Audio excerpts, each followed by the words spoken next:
Hello everyone and welcome back to my channel. In today's One Piece Treasure Cruise video, I will be reacting and also discussing about the new letter from the One Piece Treasure Cruise team about the state of the game, the feedback from the player base, and the general concerns in the community. This is the first time I read the letter, by the way, and also I will try to be as real as possible with my opinions. Now let's get to it. Dear Nakama, this letter is long overdue, very true, and we apologize for the late response regarding your feedback. We hope to explain some of our plans for the future in this letter.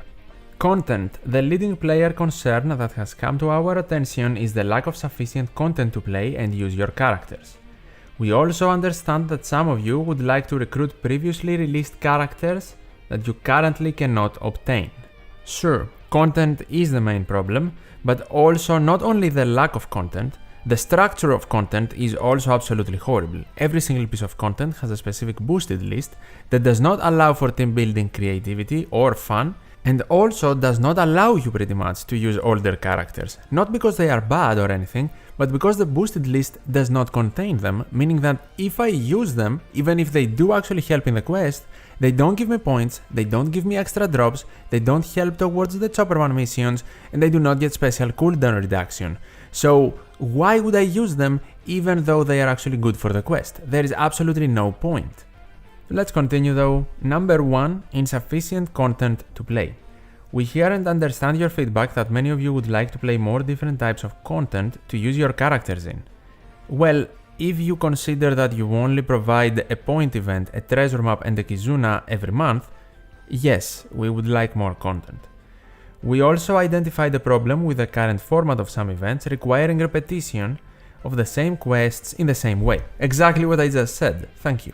Therefore, we want to talk about the relevant events and our strategies for resolving the issues. Interesting. Let's proceed. Class and Arena. Class and Arena events are structured to require grinding. You're giving us treasure map and a point event every month? I digress. Let's read the whole point first. So in the One Piece Treasure Cruise team's opinion, they aren't the best events. As a result, we decided to run them less frequently. Oh my god, I have read 2 sentences and this already seems out of touch, completely out of touch. Let's continue. This appeared to players as if we had eliminated the events entirely. Well, in Arena's case, you did, which caused some confusion. No confusion, you just removed Arena. We think we have failed to address player concerns the way we'd hoped because we did not explain our intentions for gameplay improvement. We also want to tackle the problem of insufficient playable content outside of those events. Let me now address everything. Class and Arena are structured to require grinding. That is true. But then they say that the team's opinion is that they are not the best events because of that. Every single event in the game is actually structured around grinding. So by that standard, delete the game. It's not happening. So that doesn't make sense to me at all, especially when 1, you say these events are grindy, but then you provide a point event every single month with a boosted list that does not even allow me to actually use 3 times stamina on it. I can only clear it in single stamina runs. You also provide TM. Treasure Map is a mode that needs you to grind all of the time if you want all of the rewards, especially even if you are not going for a ranking. Even if you want 10 million point rewards, you still need to grind a lot more that you need to do in classes and arenas. Also, my second point here, arena and classes require grinding. Let me remind Bandai that you guys are the ones that actually made arena and classes require more grinding than they used to when you decided to add limit break material RNG drops during the quest. You literally decided to make arena so much RNG if you want to max the unit based on the drops, because here we have small limit break crystals, and then we have the medium limit break materials, and then we have the orbs. And if you are not lucky to get them, you can actually not completely max limit break the unit that is provided through that arena. Then you decided that that's not good enough, let's also allow cotton candy to drop in arenas. So now, not only am I not guaranteeing an orb during my run because it's RNG, I also have the possibility to not get other limit break materials for my character and get cotton candy instead. And I'm not denying that Bandai actually tried to make it better for us through Chopperman mission rewards, and maybe the rate of the limit break drops changed, but still the point stands. You decided to make these events require more grind. And the same goes for Treasure Map, by the way. You decided to make an incentive for people to pull in the Treasure Map Sugos for the new boosters, so to achieve that, you made Treasure Map more grindy. Now, for the events, class and arena appearing less frequently, for class that is true. I accept that because it stands. We see classes like once or twice a year, while back in the day they were very regular, like once a month. Arena before the sync was monthly, then after the sync it was like once per 2 months, and then after early June, and after Arena Katarina Devon, which was the last one, they were scrapped. We are not confused, Bandai. You never said Arena will appear less frequently, you just completely stopped making them. So yes, the next part of the paragraph where they say we think we have failed to address player concerns, 100%. But that has happened before, it's not the first time either. Now let's continue with the letter because I can literally stay here forever, so let's keep going and see what else is in it. Next bullet point, events introduced at the beginning of the month. Pops and the Little Brother is their example, which by the way was horribly structured. They mean point events. These events have become repetitive and mainly serve as a chance to collect turtles. We are working on new content to replace them. Very nice. We can't share the details just yet, but we hope this new content will challenge players to think strategically and allow you to fight battles your way rather than just grinding repetitive quests. Nice, I am very glad to hear this. Actually, when we did a survey for the game, I specifically said that these point events are not good for the game, they are not fun, they are repetitive, they are annoying to team build around, especially because of the boosted lists not being wide enough, diverse enough, or good enough at the end of the day. And apparently now they do agree, which is good to see. But let's also be truthful here. They did not make classes appear less frequently because of grind, okay? They made classes appear less frequently because they essentially replaced them with point events. These events, like Pups and the Little Brother they say here, now are called point events, but at first it was essentially a raid and an ambush following that raid that you needed to clear with one team, and you actually got 2 free-to-play units. Everything started with V2 Vivi Rebecca and V2 Siragosi Marcery, raid Christmas Kobe, and ambush Christmas Hina. Then we had another one with the V3 Zoro bats, I think, with ambush Kamazo that was actually very hard to clear. They toned the rewards down, then eventually they removed the ambush because it was actually very annoying to clear and very hard, relying a lot on the new bats to clear the combination of these quests with one team. And I think that was a good decision, essentially from Bandai, because first of all, let's not forget that making 2 free-to-play units for each monthly batch with 2 quests for these 2 units, a raid and a harder ambush after the raid, is actually more costly for them, and at the same time it's harder for the players to clear both quests, get both units, all of the rewards without having the full new batch.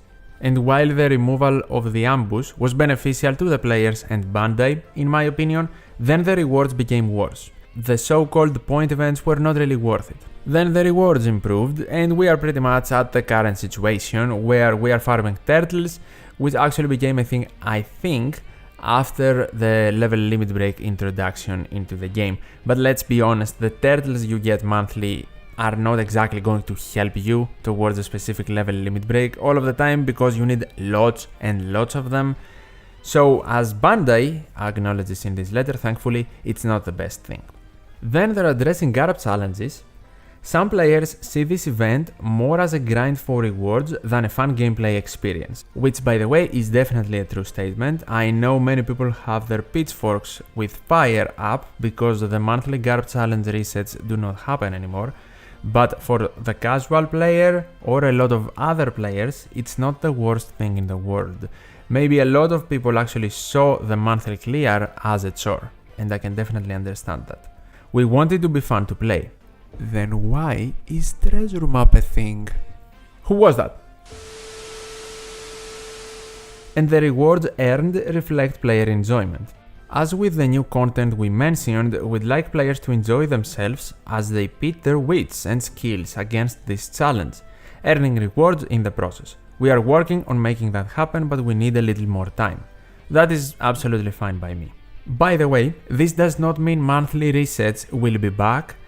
In my view of this paragraph and my understanding, they are trying to refine GARP challenges, make them more enjoyable, then they will probably introduce new ones with also better rewards, which is good. Let's now proceed to the rest of the letter, the final part of it. Number 2. Limited availability of previously released characters. Although we have run returning events in the past, they alone may not be the best way to make previously released characters available. We are considering better options, including making those characters available through the new content currently in development. We will share more details with you as soon as we can. To sum up, we have new content in development which we hope will provide players with less grinding and more fun and challenging gameplay daily, as well as offering a way to acquire previously released characters, all while earning rewards. While that is good, it says daily, so maybe it is something permanent that will actually be in the game. What I don't want to see is Bandai thinking Grand Voyage was a good idea and doing something similar. Probably not, it just does not seem like it from what I've read in this letter. I'm not a fan of Grand Voyage, by the way, other people might be, so that's a personal opinion. And to close off the letter, that's all from the One Piece Treasure Cruise team for now. We realize this does not address all of the feedback we have received from the community, but please bear with us as we tackle the issues we can. We'll do our best to ensure these changes offer players a more enjoyable gameplay experience, and we will make sure to acknowledge community concerns earlier in the future. Do not worry, Bandai, because the OPTC community will definitely hold you to that statement, and because we have heard something similar to this, but it has never essentially happened in the past, we really do hope sincerely this time you will deliver. And they close with once again thank you for your understanding and continued support of One Piece Treasure Cruise. The whole thing with the characters here, I do like older characters, like Halloween Robin for example, the free-to-play unit that was alongside Raid Crocodile, is not obtainable. She was very helpful in the Blitz battle versus Halloween the Flamingo. A lot of people that are newer obviously to the game were asking me where do I get this Robin, how do I replace her and stuff. She's not available in the Recollection archive, so maybe now with the new event they're working on, we can see her again reappear alongside other similar units that had limited availability. And to be fair to Bandai, they are doing a very good job in my opinion to provide monthly free-to-play units through the Rayleigh Bazaar, like Buena Festa, like Perona, like Support Makino, for players to get so they can have impact in their teams if needed. And you would never see these units appear otherwise. We are never going to see the bullet ranking mission again to acquire Buena Festa, so making him available through the Rayleigh Bazaar is actually a very good move. They are also doing something similar through the medal exchange with World Journey units and even support rare recruit units, so that is also definitely another positive, but I would like to see the easily obtainable rare recruits to also be 50 medals, not 100, because at the end of the day 100 medals is almost 9 multis, which is not very easy to just waste every month to get the new World Journey unit. But of course, you don't also need to have every unit in the game. And that's why I make my monthly medal exchange tier lists. The video you can check by clicking the link. Okay, I'm joking. In all seriousness though, and to summarize, straight off the bat, I want to say that the first part, where they refer to classes and arenas, is out of touch. They have no idea what they're talking about. Or they are trying to sugarcoat things to the maximum by saying, oh, that's not what you think, you're confused. No one is confused. Extremely poor job on the wording in that specific part of the letter. But let me also make perfectly clear that I am not expecting a company to come out in a public letter and say, I did this change to make money. That's never going to happen. But don't try to insult the player's intelligence by saying we are confused and we essentially don't know what we're talking about. We very well know what we are talking about. Arena needs too much grind, so the OPTC team thinks it is a bad event. Come on, and we are presented with treasure map every month. How am I supposed to take this seriously? And you're not even addressing the concerns with treasure map here. I know you say not all of the concerns are addressed in this letter, but if you say something like, oh, you're confused and we don't like Arena because it needs too much grind, and then do not address treasure map, you cannot expect me to not comment on that.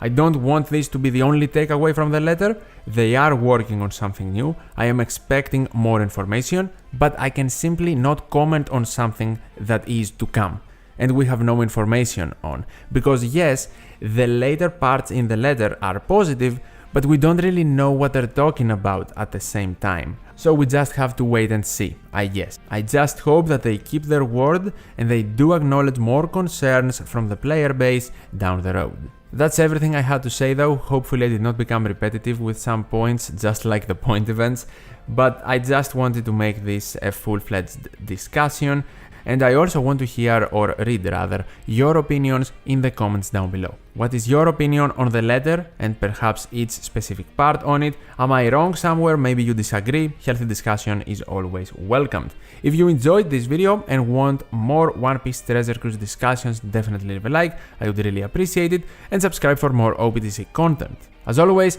thank you so much for watching, take care, and I'll see you in the next one.